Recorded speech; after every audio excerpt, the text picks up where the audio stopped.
On va parler de sac à collation ou de sac à sandwich aujourd'hui. Donc, la première étape, c'est qu'est-ce que vous avez besoin pour réussir à faire ça? 3 choses. Du 100% coton, laver, sécher, de la méthode que vous utilisez d'habitude pour être sûr que le tissu rétrécisse à son maximum avant de couper. Donc ça, c'est le cas. Ça a été lavé, séché et ensuite coupé. Les dimensions de celui-là en particulier est de 7 pieds. 7 pouces, pas 7 pieds. 7 pouces par 14 pouces. Pour faire un sac correct, là, de taille correcte. Là.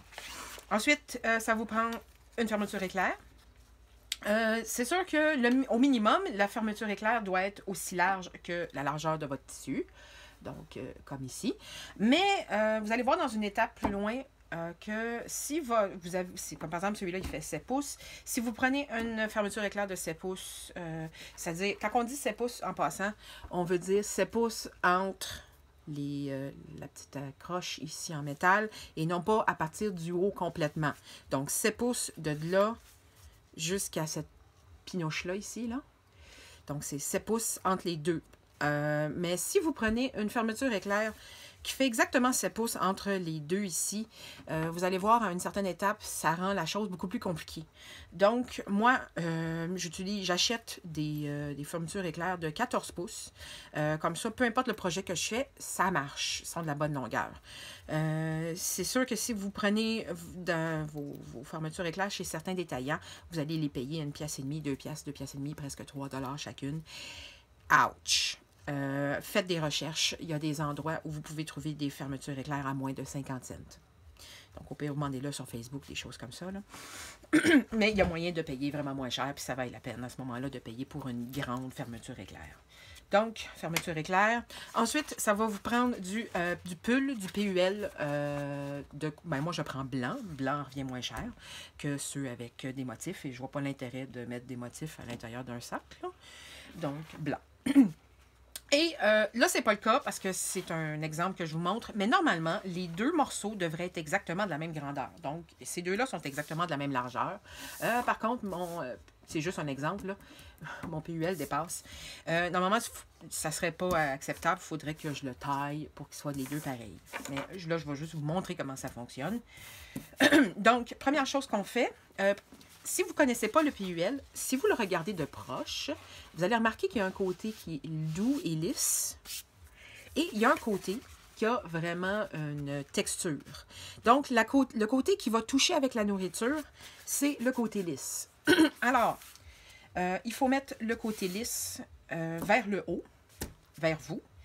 Ensuite, on prend la fermeture éclair. Il y a le côté avec les dents, il y a le côté pas de dents. Donc, le côté pas de dents contre le PUL. Et là, vous le mettez à peu près dans le milieu. Là. Et ensuite, ceci dit en passant, si vous avez une fermeture éclair qui est légèrement plus grande que votre PUL, à ce moment-là, mettez-le le plus proche possible de ce côté-là. Donc, du côté sur lequel on peut ouvrir. Là. Vous allez comprendre pourquoi tantôt, mais c'est ça. Au maximum, comme ça, moi, vu que ma fermeture éclair est très longue, je peux permettre de la placer à peu près dans le milieu. Ensuite, le coton. Mon Dieu, petit bout de fil. Donc, le coton contre ici. Alors, ça fait que vous avez endroit contre endroit et le coton est collé sur les dents de la fermeture éclair. Donc, à partir de là, il faut coudre. Alors, ici, j'ai un pied de machine à coudre pour fermeture éclair, pour zipper. Ça va vraiment mieux pour faire ça. Donc, je vous recommande d'en avoir un. Et on va faire la couture. Donc, la couture qu'on va faire est d'ici jusqu'en bas. Oups. Donc, comme ça tout le long.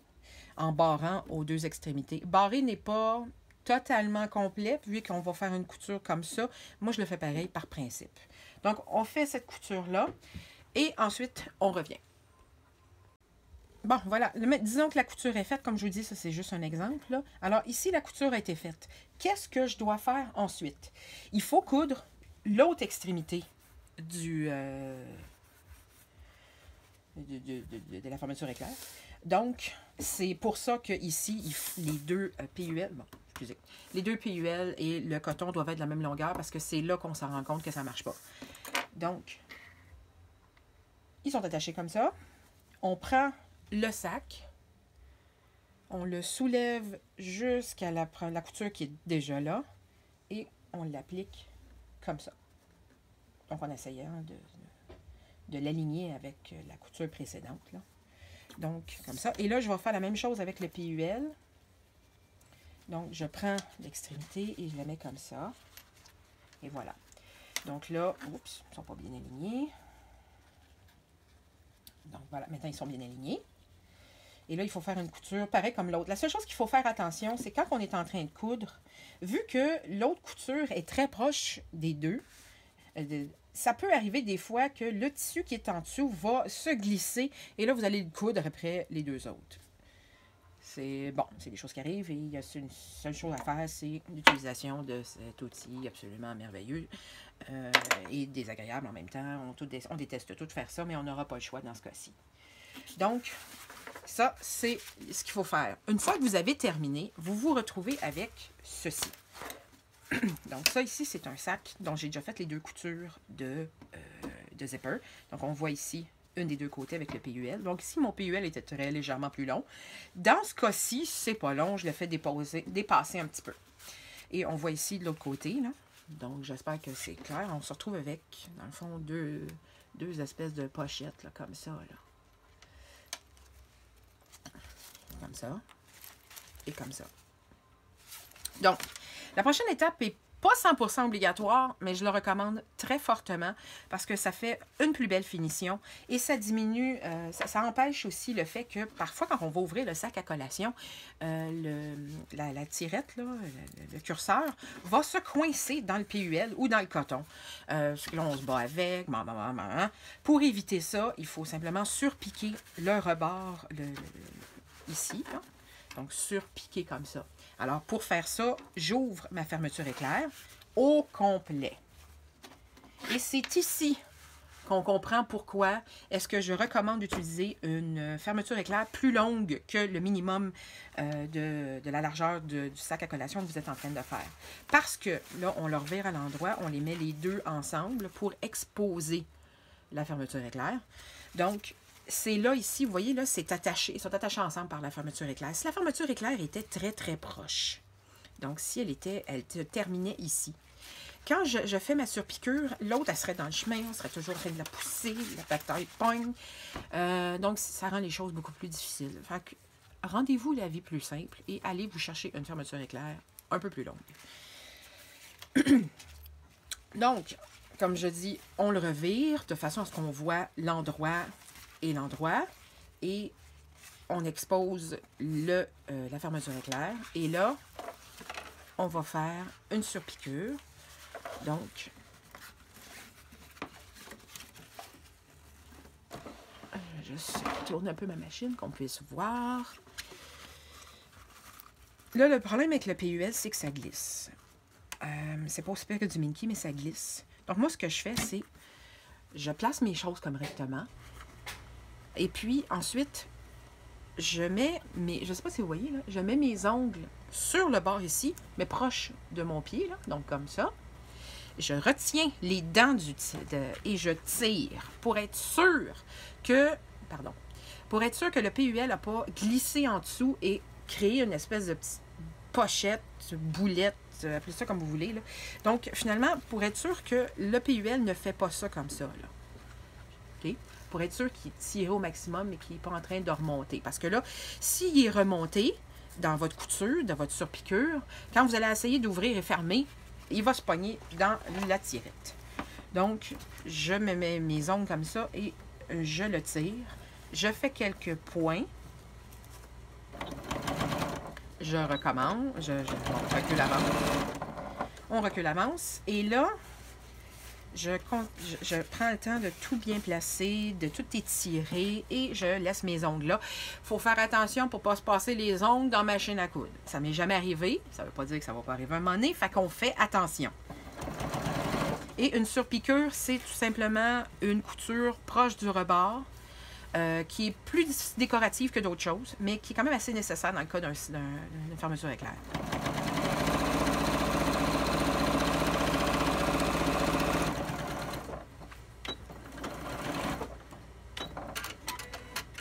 Et voilà. Donc, on voit ici, il y a la couture qui est faite des deux côtés, là. Donc, ça fait plus joli, ceci dit en passant, si vous mettez le fil de votre canette blanc. Mais vous n'êtes pas obligatoire, mais ça fait plus joli. Donc, voilà, là, la couture est faite. Quelle est l'étape suivante? Donc, j'ai ici un sac dont les deux côtés ont été faits, question sur piqûre. Là, premièrement, on ferme la fermeture éclair, mais pas au complet. Je la laisse comme ça. Donc, une partie ouverte et comme ça, et une partie fermée. Parce que c'est très important que ça soit à l'intérieur du sac, parce que là, on va fermer les côtés, et ça m'est déjà arrivé à quelques reprises que je me retrouve avec la tirette à l'extérieur, ce qui m'oblige à tout défaire pour la rentrer à l'intérieur du sac. Donc là, on vire ça à l'envers pour exposer le côté envers des deux sacs. Excusez-moi. Donc là, il y a un côté où le zipper est ouvert. Il y a un côté que le zipper est fermé. Moi, je mets toujours le côté fermé à ma droite. Et mon coton sur le dessus. Comme ça. Là, on va faire la fermeture du sac. Donc, pour ça, ce que je fais, c'est je remonte un petit peu les... vous voyez, là, ici? Je le remonte ici. Je ne sais pas au maximum en bas. Comme ça. Je le remonte pour en faire en sorte que la fermeture éclair du sac ne soit pas complètement en haut, mais légèrement en bas. Bon, là, à quelle distance vous mettez ça et vous donnez ici, c'est entièrement à votre choix. Moi, je mets 1 pouce pour les gros sacs. Donc là, je regarde. Ah ben, je suis directement dessus. Wow! Ça, c'est spécial. Et là, il faut juste s'assurer que le PUL est pareil. Si jamais vous êtes en train de placer votre PUL, puis vous vous rendez compte qu'en bas, vous en avez un petit peu moins de PUL que de coton, moi, à ce moment-là, ce que je fais, c'est que je le descends d'en haut. Donc, je fais ça comme ça. Vous voyez, il y a moins de PUL que de coton en bas, pour que mon bas arrive égal. Parce qu'on s'entend que la partie du haut, c'est pas vraiment la plus importante, là. Mais là, dans ce cas-ci, les deux sont exactement de la même longueur. Alors, ça, c'est égal. Ça, c'est égal. Et voilà. Là, je vais juste changer le pied de ma machine à coudre.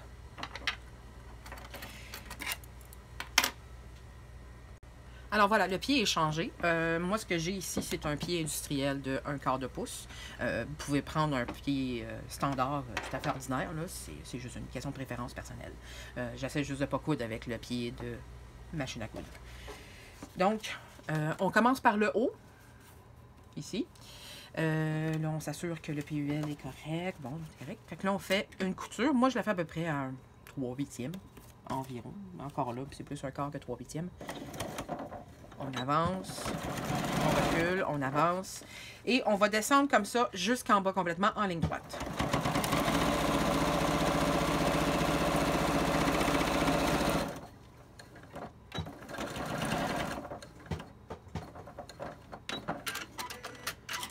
Bon, moi, j'ai pas l'œil pour mesurer les choses, pour savoir si quelque chose est droit, etc. Fait que je prends à chaque fois ma règle. Et, ben, regardons ça, ma couture est particulièrement croche. C'est des choses qui arrivent. Comme je vous dis, j'ai pas l'œil pour ça. Fait que pour être sûr que ce que je fais a de l'allure, je vérifie avant. Donc, on voit ici, là, c'est croche. Donc, ce que je fais, c'est je vais me faire une ligne. La plupart du temps, c'est droit. C'est juste que de temps en temps, ça arrive. C'est droit, c'est croche. Alors, je me fais une ligne. Merveilleux, ce petit crayon. Et je vais refaire la ligne. Puis oui, je couds directement au travers du zipper. C'est pour ça que ça prend un zipper de nylon. Si vous prenez un zipper avec des dents en métal, premièrement, ça risque de rouiller à chaque fois que vous allez vous en servir ou le laver, etc. Mais deuxièmement, vous ne pouvez pas coudre au travers d'un zipper en métal. En tout cas, moi, je n'oserais pas. J'aurais peur que mon aiguille casse.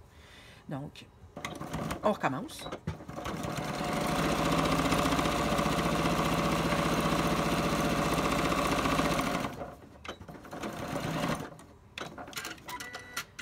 Voilà, couture droite. Bon, parce qu'on ne travaille pas en cabochon.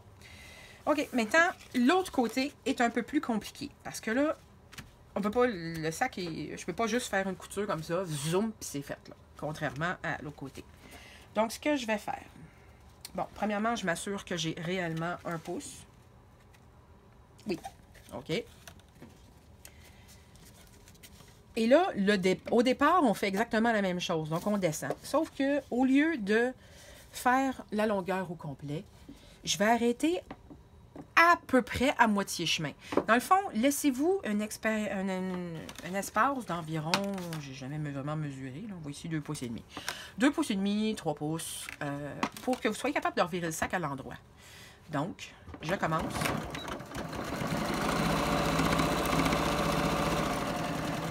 J'arrête ici, je barre.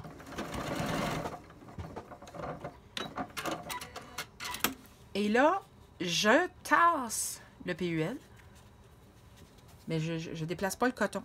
Donc là, maintenant, on voit les deux tissus qui sont exposés. Donc, on voit ici là, la petite coche causée par la couture. Donc là, j'essaie de vous montrer ça. On le voit ici, là.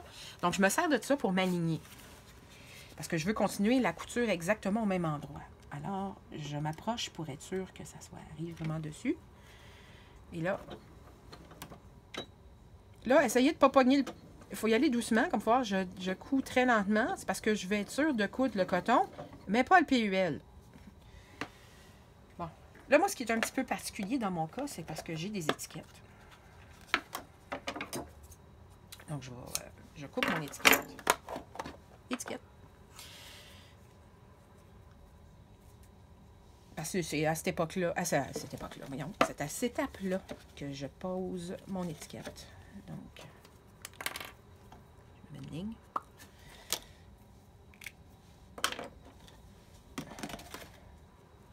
Je mets mon étiquette. Ça, bien sûr, c'est complètement optionnel. C'est simplement moi, la façon que je fonctionne.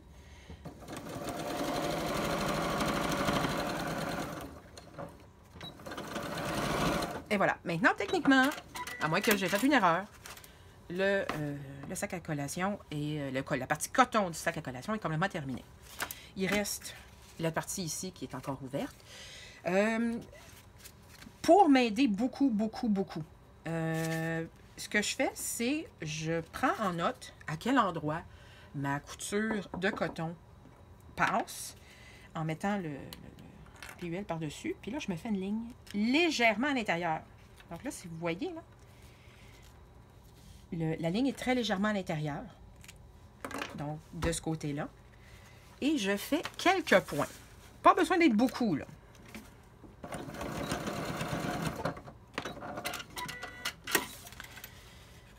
Donc, vous voyez, il y a une toute petite couture ici. Parce que quand on va finir le sac à la toute dernière étape, ça va rendre les choses beaucoup plus simples que il y a cette petite couture-là. Donc, c'est le temps de... excusez, avant de couper, moi, j'enlève un peu du surplus de zipper. Mais je ne le coupe pas au complet. Pourquoi? Parce que quand le sac est terminé, si vous avez coupé à ras-bord, le sac, quand il va être reviré de bord, il va être comme ça. Il va vouloir tendance à faire ça comme ça va faire comme une espèce de bosse. Moi, personnellement, je trouve pas ça très beau. Alors, j'ai remarqué, si je laisse une longueur de zipper, le reste du sac le retient en place et l'empêche de faire son espèce de bosse. Donc, j'enlève juste la partie métallique là, pour éviter la rouille. Puis, je sais même pas si ça risque de rouiller, mais je prends pas de chance. Donc, je coupe la partie métallique et j'en laisse une longueur. Alors là, maintenant, on verse ça à l'endroit.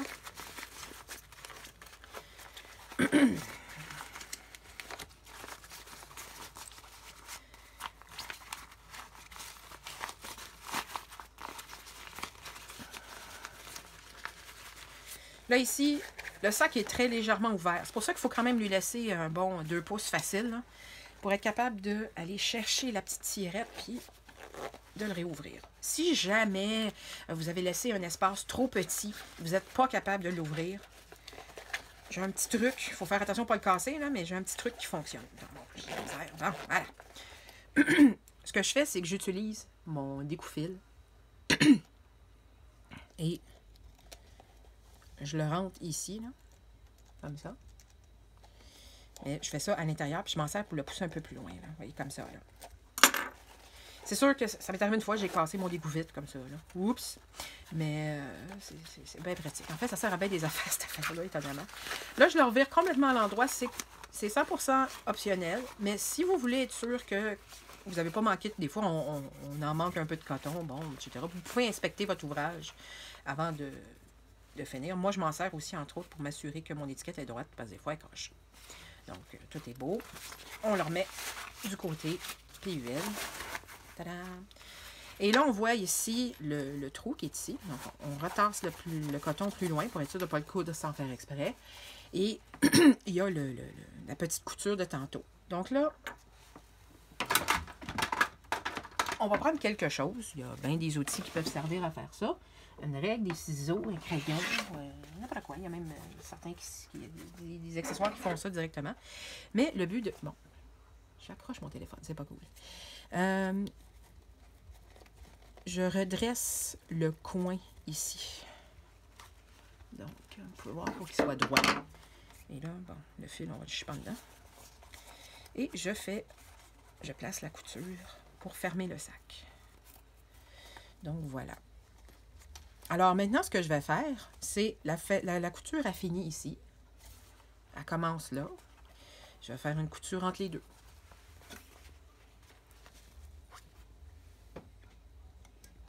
Le plus proche du port autant que possible. Puis pour m'aider, donc mon index est exactement là où la couture commence, pour savoir exactement où il faut que j'arrête.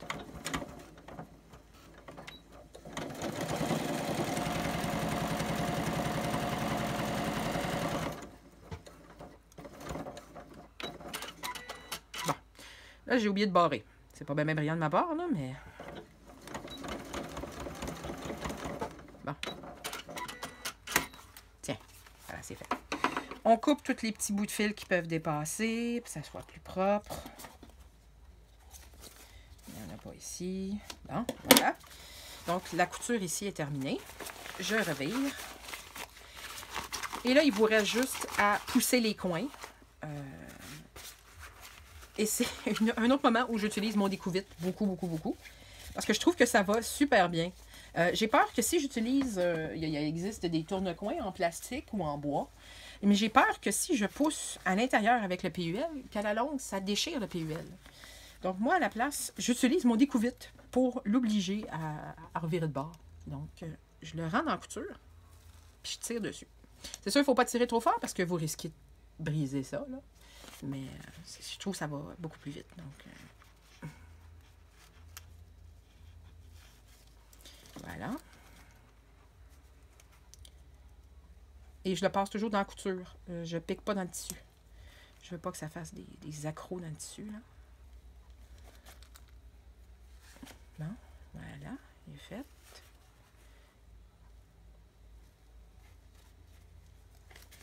Voilà, il est fait. Là, il y a juste ce coin-là. Ce coin-là, c'est le coin où on a fait la couture à l'intérieur, dans le PUL. Donc, lui, j'aurais pas le choix d'y aller. Mais, j'ai pas besoin d'utiliser un pouce-coin ou quoi que ce soit, là, mais je prends mes doigts, tout simplement. Je le renvoie dans son coin. Là. Voilà. On ferme la fermeture claire. Puis, voilà, petit sac de collation est fait au complet, de A à Z. La chose qu'il vous reste à faire, c'est faire le tour du sac pour s'assurer que vous n'avez pas de petits bouts de fil qui dépassent.